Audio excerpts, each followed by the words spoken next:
살아계신 하나님의 말씀 로마서 8장 26절에서 28절 말씀입니다. 신약 성경 로마서 8장입니다.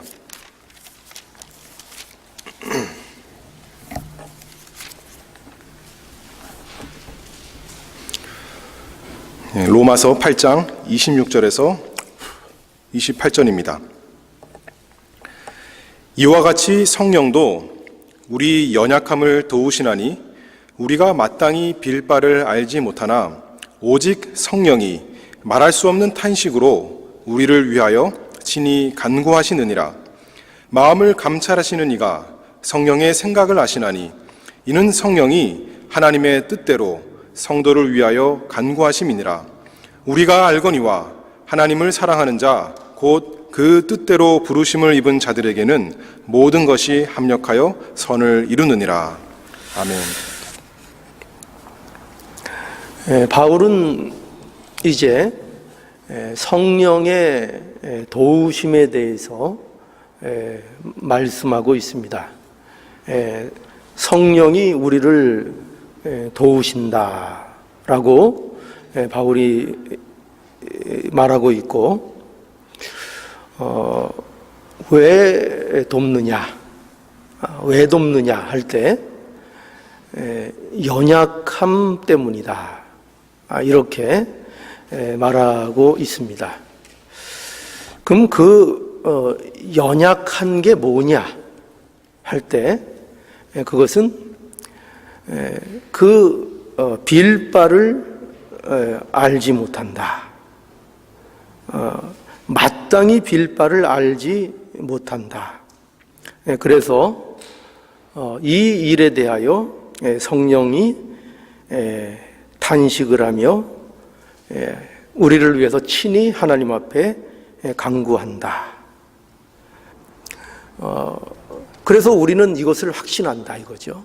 뭐냐면 하나님을 사랑하는 자 곧 그 뜻대로 부르심을 입은 자들에게는 모든 것이 합력하여 선을 이룬다는 것을 우리는 확신한다. 이렇게 바울이 성령의 도우심에 대하여 이제 오늘 본문에서 기록하고 있는 것을 만나게 됩니다. 이런 성령의 도우심에 대한 사실을 이제 바울이 진술하고 있는 이유가 뭔가 할 때, 이거는 앞에 설명한 신자의 현실 때문에 그렇습니다. 무슨 말인가 하면, 우리가 신자의 현재 있는 위치가 어떤 위치에 있느냐 하는 것을 바로 알아야 합니다. 성도는 어떤 위치에 또 어떤 자리에 성도가 현재 있는가 하면은 이미와 아직이라는 사이 속에 성도들이 놓여 있습니다. 그러니까 성도가 이미와 아직 사이에 놓여 있다는 것이 무슨 말인가 하면은 이미라는 것은 우리가 이미 구원을 받았다는 것입니다. 예수 그리스도 안에서 은혜로 말미암아 이제 구원을 받게 되었다는 거죠. 그러나 이미 구원을 우리가 받았지만 그러나 아직이 있습니다. 아직이라는 것이 뭐냐면 아직 이루어지지 않은 구원.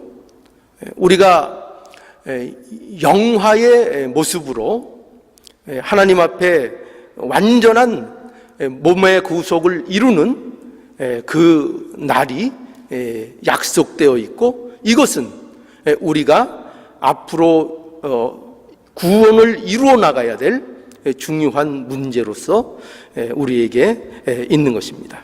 그래서 성도는 바로 이런 의미에서 이미라는 것과 아직이라는 것 사이에 성도들이 위치하고 있는 것입니다.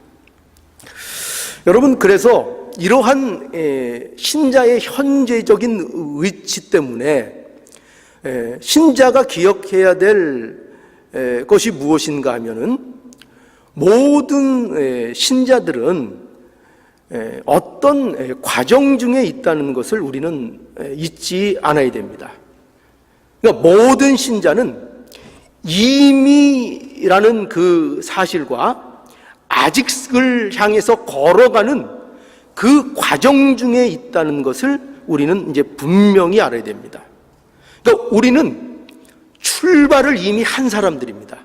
구원을 얻었다는 게 뭐냐면 우리는 이미 영적인 그 삶을 위하여 그 하나님이 우리에게 베풀어 주신 그 놀라운 은혜 속에 우리가 이미 출발을 한, 그러니까 경기로 따지냐면 출발선을 이미 출발해서 뛰어가고 있는 그 중에 있는 우리의 현실이라는 것입니다.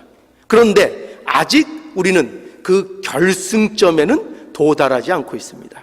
그래서 우리는 이미와 아직이라는 그 사이, 그 안에 우리가 살아가고 있고 우리가 그 현실들을 이제 경험하고 있는 것입니다. 그래서 우리는 모두 이 과정 중에 이 안에 있다는 사실을 먼저 우리가 알아야 됩니다.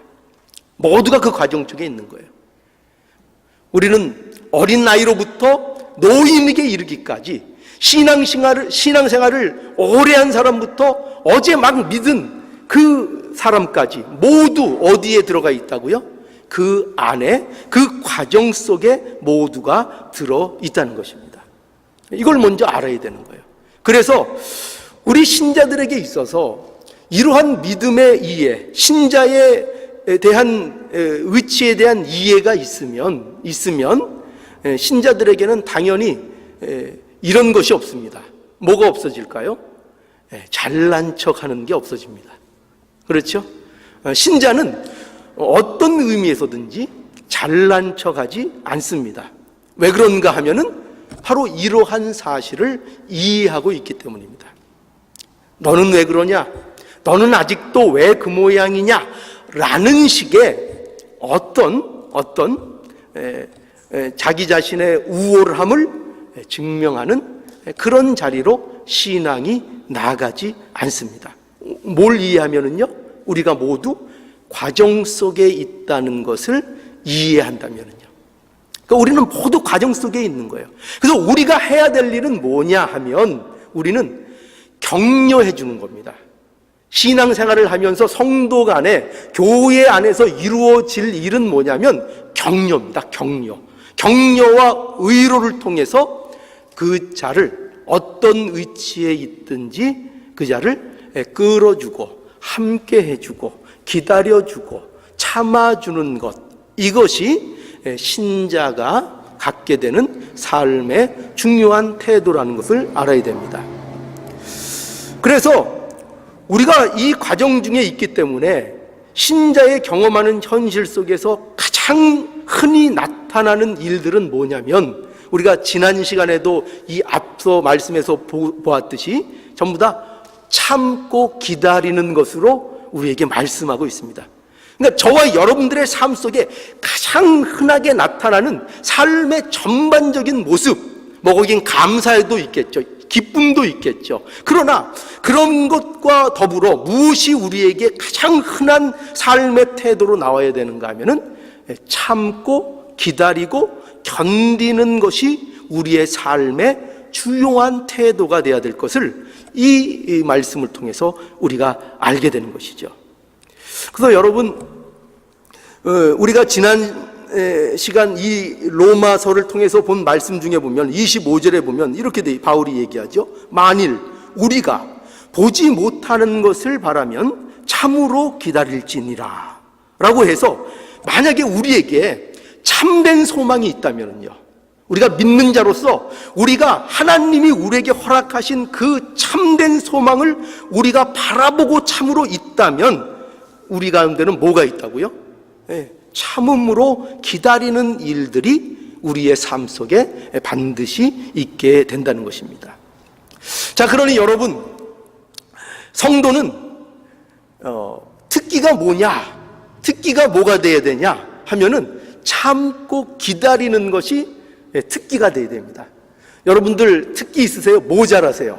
여러분들의 삶 속에서 남들이 여러분 특기가 뭡니까? 물어보면 뭐 말씀하세요? 특기 하나씩 있으십니까? 뭐 있어요? 잘하는 거 뭐 있어요? 운동 좋아하십니까? 음악이 여러분들의 취미요 특기십니까? 예, 그런 거 있을 수 있죠. 그러나 우리는 이 사실을 말할 수 있으면 좋겠어요. 우리가 성도로서, 신자로서 우리가 갖고 있는 성품, 그리고 우리가 갖고 있는 나의 특기는 뭐냐 할 때 그 특기가 참고 기다리는 것이다. 나는 이게 특기다. 여러분, 뭐 프로필에 여러분 특기 이렇게 난이 있으면요, 거기다 쓰세요. 앞으로 뭐라고요? 참고 기다리는 게 특기입니다. 참고 기다리는 게 특기입니다. 그래서 이 신자의 삶은 어떻게 보면은 그런 의미에서 좀 답답해 보일 수도 있어요. 그죠? 참고 기다리는 거 우리 답답하게 생각하지 않습니까? 그래서 좀 답답한 면이 있을 수도 혹 있을지 몰라요. 그러나 성도는 그저 참고 기다리고 견디는 일 이거 하나만 잘해도 성도의 중요한 삶의 그 모습을 잘 나타내는 삶을 살 수 있다는 겁니다. 제가 여러 가지 부족한 거 많아도 그래도 이런 그 참는 거는 조금 잘하는 것 같아요. 참는 거. 그래서 제 집사람은 저보고 하는 얘기가 뭐냐면, 사람이 그렇게 좀 이렇게 소심하냐는 얘기를 많이 해요. 우리 집사람이. 왜 이렇게 당신은 소심해. 그럼 저는 항상 하는 얘기가 있죠. 저의 주장은 이겁니다. 그건 소심한 게 아니야. 신중한 거야. 저는 항상 그렇게 주장을 합니다. 여러분들도 그렇게 주장을 하세요. 누가 그렇게 답답하게 사냐? 좀 왜 그러냐? 하면은 소심한 게 아니다. 나는 신중하게 사는 것이다. 참고 기다리는 것이 우리의 특기다. 이게 우리의 삶의 특기다. 이렇게 말씀할 수 있으면 좋겠습니다. 그래서 여기 바울이 구원받은 자의 삶의 과정 속에서 이제 경험하는 것들이 그래서 나타난다고 얘기하고 있어요. 어떤 것들을 경험하게 되느냐 할 때 그것은 어떤 의미를 보면은 우리를 굉장히 당황하게 할 수 있어요. 왜냐하면 신자들이 그들의 삶 속에서 경험하는 게 어떤 것이냐면은 의외로 우리는 신자의 삶 이러면은 우리는 쉽게 이런 것만 떠오르잖아요. 무슨 능력, 강력함, 이런 것만 우리가 잘 떠올리잖아요. 그런데 여기에 보면은 바울은 무엇을 우리에게 말하고 있는가 하면은 신자가 되어서 그의 삶을 살아갈 때에 어떤 것을 경험하게 되냐 하면은 연약함을 경험하게 된다는 거예요. 연약함을 경험하게 된다는 거예요. 그래서 오늘 본문에 보면은 바울이 이렇게 얘기하죠. 성령도 우리의 연약함을 도우신나니 라고 고백하는 것을 보게 됩니다. 성령이 우리를 도우신다는 거예요. 도운다는 것은 마치 우리가 짐을 이렇게 들려고 할 때 내 혼자 힘으로 그걸 못 들 때에 누군가 맞은편에서 와서 함께 그것을 거들어주고 도와주는 것을 도와준다 이렇게 얘기하는 것이죠. 그런 의미에서 성령께서는 이런 것처럼 우리에게 있어서 힘이 되어주시고 우리를 도와주시는 그런 성령님이라고 우리에게 말씀하고 있습니다. 그런데 생각해 보세요. 성령이 우리를 이렇게 도우신다는 것은 왜 도우시는 것입니까? 왜 도우시는 것이죠? 그것은 무엇을 전제로 합니까? 그것은 우리의 연약함 때문이라는 것입니다. 그러니까 바울이 성령도 우리를 도우신다, 우리의 연약함을 도우신다 라고 말하는 것은 바울 자신을 포함한 모든 신자들이 어디 속에 있다는 것을 알고 있다는 것입니까? 어디 속에 있다고요? 모든 성도들이? 연약함을 경험한다는 거예요. 연약함을 느낀다는 거예요. 이거는 믿음이 없는 성도, 이제 곧 믿은 성도, 나이 어린 성도, 이런 성도만이 연약함을 느끼는 것이 아니라 바울 그 자신도 연약함을 느낀다는 거예요. 교회 생활 오래 하고 신앙생활 오래 하고 믿음이 그렇게 좋은 것 같은 사람들도 그들의 삶 속에서 반드시 경험하는 것이 뭐냐? 그들의 연약함을 경험하게 된다는 거예요. 그래서 이런 바울의 진술은 굉장히 우리가 음미할 만한 것입니다. 왜 그렇죠? 바울이 누굽니까? 우리는 바울이 하나님께 어떻게 쓰임을 받은 인물인가는 우리는 충분히 알고 있습니다. 그는 위대한 사도입니다. 그런데 그러한 바울도 자신의 연약함을 고백하고 있다는 것을 우리는 만날 수 있어야 되는 것입니다. 여러분, 그럼 이 연약함이 어떤 걸까요? 이 연약함은 이런 겁니다. 뭐냐면 바울이 말하는 이 연약함, 자신을 포함한 모든 신자들이 가진 이 연약함은 무엇인가 하면은 여기 설명대로는 이렇게 돼 있죠. 우리가 마땅히 빌 바를 어떤다고요?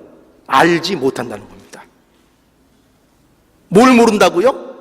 우리가 하나님의 자녀로서 구원을 받은 자로서 하나님 앞에 무엇을 구해야 될지를 알아야 되잖아요. 그게 아는 게 정상일 것 같잖아요. 그런데 하나님 앞에 무엇을 마땅히 구해야 되는지를 모른다는 거예요. 우리가 가진 소원, 우리에게 무엇이 필요한가? 내게 정말 필요한 것이 무엇인가? 나의 삶 속에 무엇이 있어야 남의 삶이 가장 하나님 보시기에 유익하고 본질적인 그 풍성함을 누릴 수 있는 그것이 되느냐? 그것을 모른다는 거예요. 이것이 바로 모든 인간, 믿는 자들, 바울까지 포함하여 모든 인간이 겪는 영적인 무지요, 무능이요, 그들의 본질적으로 부패한 상태의 모습이라는 것입니다. 알지 못한다는 거예요. 정작 구해야 될 것이 무엇인지를 알지 못한다는 거예요. 하나님께 구하고 찾고 두드리고 하면서 무엇을 찾고 구하고 두드려야 되는지는 정작 알지 못하는 그런 상태에 있다는 것입니다. 이게 무능이, 이것이 바로 인간이 가진 연약함이라는 거예요. 성도가 되어서도요, 아니 바울처럼 그렇게 신앙이 좋은 그런 상태, 그런 모습 속에서도요, 이러한 연약함은 언제나 경험된다는 거예요. 언제나 이런 경험을 갖고 있다는 거예요. 그거를 바울이 고백하고 있는 것입니다. 그래서 여러분, 이러한 연약함이요, 저와 여러분이 경험하는 현실인 거예요. 이게 현실인 것입니다. 부정하고 싶지만 현실이에요. 그래서 이 사실에 우리는 주의해야 됩니다. 뭐냐면 여러분이 신자가 되었다고 해서, 그렇다고 해서 여러분들이 갖고 있는 이 본질적인 연약함이 없어지는 게 아니라는 거예요. 이 연약함이 없어지지 않아요. 왜 그렇죠? 왜 없어지지 않습니까? 신자인데요? 하나님의 은혜를 입었는데요? 그래도 여전히 우린 연약합니까? 예, 연약해요. 신자가 되었지만 여전히 우리는 육체를 가지고 이 땅에 살아가고 있기 때문입니다. 아직 우리의 구원이 완성되지 않았어요. 그것은 미래의 그 영화로운 그 순간에 다다르는 것은 아직 우리에게 이루어지지 않았어요. 우리는 구원을 받았고 우리의 구원은 다시는 취소되지 않는 그 완성된 그 의미의 구원은 이미 얻었지만 아직도 우리가 그 영화로운 몸의 구속, 하나님 앞에 받을 그 영광스러운 그 자리가 우리의 현실로는 우리가 가지고 있지 못하다는 것입니다. 그래서 신자가 되면요, 이전에 몰랐던 자신의 연약함을 알게 되고 경험하게 돼요. 오히려 예전에는 모르는 거예요. 신자가 되지 않았을 때는, 하나님을 몰랐을 때는 이 연약함을 몰랐던 거예요. 그런데 놀랍게도요, 하나님을 알고 나니까, 예수 그리스도 안에서 믿음을 갖게 되니까 이 연약함을 알게 되는 거예요. 이 연약함이 어떻게 되냐면 삶의 경험이 되기 시작하는 것입니다. 여러분, 기억해야 합니다. 신자는 이 자신의 연약함을 아는 것이 신자예요. 이걸 아는 게 신자예요. 어떤 사람들은 이 연약함을 모르는 상태가 되는 것이 신자라고 생각해요. 그냥 뭐 능력, 할 수 있다. 모두 그런 것에 취해서 내가 아무 부족한 것도 못 느끼고 그런 상태가 돼 있는 것, 그것이 믿음이 좋은 것이라고 생각해요. 아니요, 그렇지 않아요. 오히려 우리의 연약함을 더욱 경험하고 느끼고 하나님을 더 깊이 의존할 수밖에 없는 존재가 되는 것, 그것이 그 믿음이 좋은 거예요. 그게 믿음이 좋은 것입니다. 이 연약함을 모르면 신자라고 말하기가 어려워요. 신자라고 말하기가 어렵습니다. 자신의 연약함을 알고 그것을 고백할 수 있는 것, 이것이 신자입니다. 이게 신자입니다. 자, 그러면 여러분 생각해 보세요. 자, 그럼 이런 생각이 저와 여러분들께는 이제 들 겁니다. 뭐냐면 우리가 예수를 믿음에도 이렇게 우리가 연약하다면, 그렇죠? 예수를 믿음에도 우리가 이렇게 연약한 것이 계속 경험이 된다면, 그러면 우리에게 약속된 구원의 완성, 이것을 어떻게 확신할 수 있을까? 그렇죠? 아니, 우리가 이렇게 연약하다면, 이렇게 부족하고 이렇게 하나님의 뜻에 대하여 택도 없이 부족한 우리라면, 그러면 우리는 과연 우리에 대한 구원의 약속, 우리의 완성의 그 순간에 달아드는 그 약속이 어떻게 확실한 것인가? 우리가 어떻게 그걸 확신할 수 있을까? 그래서 이에 대한 바울의 설명, 이것이 사실 오늘 본문의 중점적인 내용인 거예요. 그래서 다시 한번 봅시다. 이거를 염두에서 한번 보세요. 자, 보세요. 다시 한번 보죠. 이와 같이 성령도 우리의 연약함을 도우시나니 우리가 마땅히 빗발을 알지 못하나 오직 성령이 말할 수 없는 탄식으로 우리를 위하여 친히 간구하시느니라. 마음을 감찰하시는 이가 성령의 생각을 아시나니 이는 성령이 하나님의 뜻대로 성도를 위하여 간구하심이니라. 우리가 알거니와 하나님을 사랑하는 자 곧 그 뜻대로 부르심을 입은 자들에게는 모든 것이 합력하여 선을 이루느니라. 이 말씀의 의미가 가슴속에 들어오십니까? 무엇을 바울이 의도하고 있는지 들어오십니까? 바울은요, 확신하고 있는 거예요. 바울은 확신하고 있는 거예요. 뭘 확신합니까? 우리는 연약하다. 우리는 하나님의 뜻을 잘 제대로 알지도 못한다. 내게 진짜 필요한 것이 뭔지도 모르는 존재이다. 그래서 늘 기도해도 엉뚱한 것만 구하는 존재이다. 온통 내 정욕과 내가 필요한 거, 내 소원, 내가 고집하는 거, 그것만 기도하고 그것만 찾는 존재이다. 여러분 곰곰이 생각해 보세요.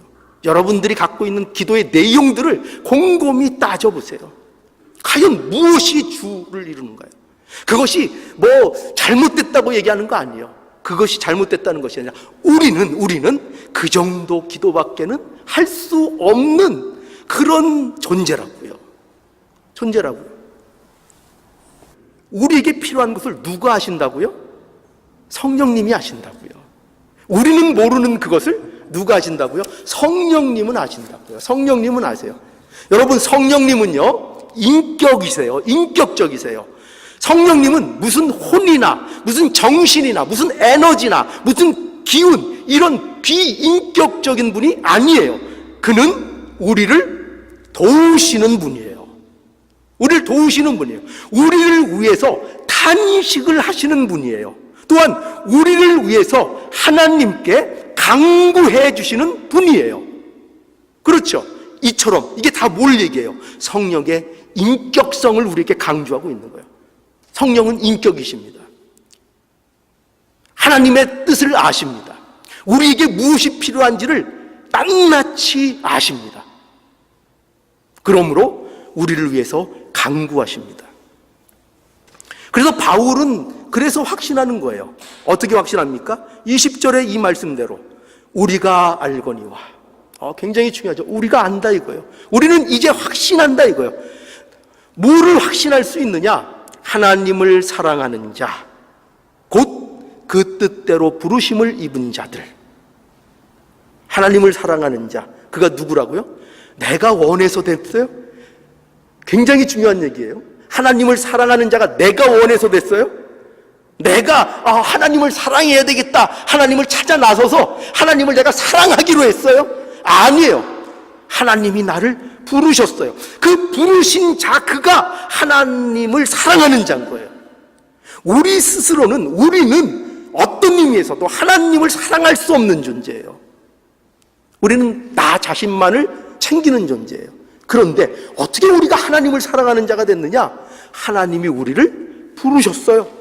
아무 조건과 어떤 것도 상관없이 우리를 부르셨어요. 그래서 우리를 하나님의 은혜 아래 거하게 하셨어요. 그 자가, 자꾸 조건 따지지 마세요. 그 자가 하나님을 사랑하는 자요. 부름을 받은 자가요. 저와 여러분들이 하나님 앞에 부름을 다 받으셨어요. 저와 여러분들은 하나님을 사랑하는 자예요. 하나님을 사랑하는 자입니다. 여러분들은 그렇게 마음으로 못 느끼고 있어요? 그래도 성경은 여러분들은 하나님을 사랑하는 자입니다. 여러분들의 감정, 여러분들이 생각하는 것과 상관없어요. 그래도 성경은 여러분은 하나님을 사랑하는 자라고 못 받고 있어요. 못 받고 있어요. 그래서 이 하나님의 뜻대로 부르심을 입은 이들은 어떤 하나님의 무엇을 확신하느냐? 모든 것이 합력하여 선을 이룬다는 거예요. 예, 믿음으로 사는 자들, 예수 그리스도 안에 사는 자들에게 있어서 모든 것이 협력하여 선을 이룬다는 이 확신을 바울이 갖고 있는 것입니다. 신자에게는 그들이 경험하는 모든 일들을 통하여 하나님의 뜻이 이루어지는 것을 보게 되는 것입니다. 여기 보세요. 선을 이루는 게 뭘까요? 선을 이룬다는 게 뭘까요? 선을 이룬다는 거 제가 몇 번 말씀드렸죠. 하나님의 뜻이 이루어지는 것입니다. 하나님의 뜻이 이루어지는 거예요. 내가 원하는 게 이루어진다는 얘기가 아니에요. 내 욕심을 채워주신다는 게 아니에요. 그게 아니라 뭐가 이루어진다고요? 모든 것이 합력하여 그분의 뜻, 하나님의 뜻이 이루어지도록 한다고요. 그것을 누가 돕는다고요? 성령님이 도우신다고요. 그것을 성령님이 도우신다고요. 여러분, 그래서 우리가 갖고 있는 우리의 소망, 이것은요, 무슨 근거 없이 낙천주의를 주장하는 게 아닙니다. 여러분, 이거 조심해야 돼요. 근거 없는 낙천주의. 이것처럼 위험한 게 없어요. 아무 근거 없이. 그래서 세상에는 이 근거 없는 낙천주의를 남발해요. 잘 될 거야. 긍정적인 마음을 가져. 잘 될 거야. 잘 될 거야. 뭐가 잘 돼요? 인간 본질적으로 잘 될 수 없는 존재인데 어떻게 잘 되겠어요? 근데 잘 될 거야라는 거예요. 아무 근거 없는 주장을 해요. 그래도 묘한 게 있죠. 그래도 그 얘기를 듣는 사람들이 좋아한다는 거예요. 근거가 없는 주장인데 잘 될 거야. 너 앞으로 잘 될 거야. 희망을 가져. 잘 될 거야. 어려운 일이 이제 그칠 거야. 잘 될 거야. 힘을 내. 아무 근거도 없이 하는 얘기. 그런데도 어떻게 한다고요? 들으면 기분 좋아요. 좋아요. 좋습니다. 그런데 묘한 게 있어요. 뭐냐면 확실한 근거를 둔 소망에 대해서 관심이 없다는 거예요. 이 세상 사람들이요. 어떤 근거요? 성령님이 도우시는 이 일에 대하여, 하나님이 약속하시는 이 일에 대하여 우리가 고집하고 우리가 확신하는 것이 아니라 성령님이 도우시고 하나님께서 이루어 주신다는 그 일에 대하여, 그 소망에 대하여 관심이 없는 거예요. 이게 세상의 모습인 것입니다. 무엇보다도 확실한 근거를 가진 소망에 대해서 믿지 않는다는 것이죠. 여러분, 하나님의 뜻이 반드시 이루어집니다. 반드시 이루어집니다. 모든 것이 합력하여 선을 이루게 된다는 이 말은 하나님의 의지의 표현의 말씀이고요. 그리고 하나님의 뜻이 반드시 이루어진다는 말씀입니다. 선을 이룬다는 것입니다. 하나님의 뜻을 이룬다는 것입니다. 여러분, 좋은 예가 우리 요셉의 예 아니겠어요? 여러 번 예를 들었죠. 요셉의 일생을 보면은 요셉이 꿈을 꾸죠. 그리고 그 꿈을 꾼 것으로 인해서 형들에게 시기와 미움을 당하고 팔려가게 됩니다. 그리고 애굽에서 종살이하게 되죠. 거기에다가 열심히 한 한다고 충성이 다 했는데 누명을 쓰고 옥에 갇히게 되지요. 그런 과정을 요셉이 겪습니다. 그리고 뭐가 됩니까? 애굽의 결국은 총리가 됩니다. 그런데 총리가 됐다는 그 사실 자체가 중요한 게 아니에요. 그게 아니라 이 과정을 통해서 요셉이 무엇을 알게 되었는가 하는 것입니다. 무엇을 알게 되었죠? 우리 창세기 45장으로 한번 가볼까요? 창세기 45장 1절부터 제가 읽겠습니다. 요셉이 시종하는 자들 앞에서 그 정을 억제하지 못하여 소리질러 모든 사람을 자기에게서 물러가라 하고 그 형제에게 자기를 알리니 때에 그와 함께한 자가 없었더라. 요셉이 방성대곡하니 애굽 사람들에게 들리며 바로의 궁중에 들리더라. 요셉이 그 형들에게 이르되 나는 요셉이라. 내 아버지께서 아직 살아 계시니까 형들이 그 앞에서 놀라서 능히 대답하지 못하는지라. 요셉이 형들에게 이르되 내게로 가까이 오소서. 그들이 가까이 가니 가로되 나는 당신들의 아우 요셉이니 당신들이 애굽의 판자라. 그렇죠? 5절 당신들이 나를 이곳에 팔았으므로 근심하지 마소서. 한탄치 마소서. 하나님이 생명을 구원하시려고 나를 당신들 앞서 보내셨나이다. 이 땅에 1년 동안 흉년이 들었으나 아직 5년은 기경도 못하고 추수도 못할지라. 하나님이 큰 구원으로 당신들의 생명을 보존하고 당신들의 후손을 세상에 두시려고 나를 당신들 앞서 보내셨나니. 그런즉, 자 8절로 함께 읽어볼까요? 8절 시작. 그런즉 나를 이리로 보낸 자는 당신들이 아니요 하나님이시라. 하나님이 나로 바로의 아비를 삼으시며 그 온 집의 주를 삼으시며 애굽 온 땅의 지리자를 삼으셨나이다. 그렇죠? 이 고백이 나온 겁니다. 이 고백이요. 누가 보냈다고요? 하나님이 보내신 거예요. 그 억울한 그 종살이, 형들에게 배반당해서 팔리는 그 수모, 그 일들, 이 모든 일들이 겪을 때는 고난이고 힘든 거고 하나님 앞에 때로는 남몰래 원망도 했을 거고 한 그런 나날과 그런 일들이었는데 그 일들의 결국이 뭐였다고요? 무엇을 깨달았다고요? 그 요셉의 인생 속에서 하나님의 뜻이 결국 이루어졌다는 것을 요셉이 고백하고 있는 것을 만나게 되죠. 결국 하나님의 뜻을 이루는 것입니다. 하나님의 뜻을 이루는 것입니다. 여러분, 더 극단적인 예를 들어볼까요? 가룟 유다는 어떻습니까? 가룟 유다요. 가룟 유다가 예수 그리스도를 배반함으로 말미암아 예수께서 십자가에 달리는 일을 겪었습니다. 세상적인 흐름을 보면은 가룟 유다의 판 것으로 예수님께서 잡혔습니다. 그래서 예수님은 불행한 길을 걷는 것처럼 보입니다. 그렇죠? 세상적인 관점은 그렇게 보입니다. 그런데 그 가룟 유다의 그 배신으로 인하여 결국 어떤 일이 이루어지는 것을 성경이 우리에게 보여주고 있습니까? 예수 그리스도를 통한 하나님의 구속의 사역의 완성이 이루어지는 것을 만나게 되는 것입니다. 하나님의 뜻이 이루어지는 것을 만나게 되는 것입니다. 모든 것이 합력하여 선을 이루는 그 모습을 우리들에게 보여주고 있는 것입니다. 여러분, 그러므로 이런 말씀을 통해서 우리는 분명히 알 수 있습니다.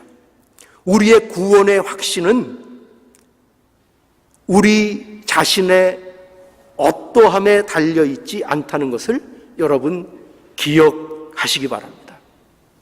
신자들의 현실은 누구나 연약한 가운데 있습니다. 누구나 연약한 가운데 있습니다. 우리들의 상태를 보면 누구도 구원을 확신할 수 없습니다. 누구도 구원을 확신할 수 없습니다. 만일 여러분 중에 아직도 구원에 대한 확신을 가지고 있지 못하다면 그것은 아마도 이런 이유 때문에 그럴 겁니다. 뭐냐면 자기 자신을 아직도 율법 아래 스스로 두고 있기 때문일 것입니다. 율법 아래 놓게 되면은요, 우리의 연약함은 끊임없이 정죄를 받습니다. 끊임없이 정죄를 받습니다. 그래서 율법 아래서는 누구도 소망을 가질 수 없습니다. 바울도, 모세도, 아브라함도, 그 누구도 율법 아래서는 그 누구도 소망을 가질 수 없습니다. 그러나 우리의 이 연약함에도 불구하고 구원의 확신을 가지는 것은 우리가 이제 더 이상 율법 아래 있지 아니하고 은혜 아래 있으며 성령의 보호 아래 있기 때문인 것입니다. 이게 우리의 현실입니다. 이 현실의 연약함이 우리의 미래의 장래에 있을 영광을 우리에게서 앗아갈 수 없습니다. 굉장히 중요한 진리입니다. 여러분 기억하십시오. 이것이 신자의 복됨입니다. 우리의 연약함으로 인하여 우리의 미래가 취소되거나 우리의 영광이 실패되지 않습니다. 이게 성령님이 도우시는 이유인 것입니다. 우리는 하나님 앞에 가는 그날까지 육체를 갖고 살고 있기 때문에 그로 인해서 연약함을 가지고 있을 수밖에 없습니다. 연약한 가운데 살 수밖에 없습니다. 그러나 성령이 우리의 이 연약함을 보호하시고 우리의 장래가 이 연약함으로 인하여 결코 실패하지 않도록 도우신다는 그 진리를 우리에게 증거하고 있는 것입니다. 여러분, 성령의 도우심이 있는 인생들이 되기를 간절히 원합니다. 구원의 확신이 여러분들에게 있기를 원합니다. 여러분들이 천국에 대한 소망이 끊이지 않고 있기를 바랍니다. 우리 안에 이 취소되지 않고 우리가 누려야 될 이 영광이 언제까지나 우리 안에 있다는 것을 기억하셔서 성령의 도우심이 있는 인생, 구원을 확신하는 인생, 천국의 소망을 가지고 사는 그 참으로 복된 인생이 되기를 주님의 이름으로 축원합니다. 기도하시겠습니다.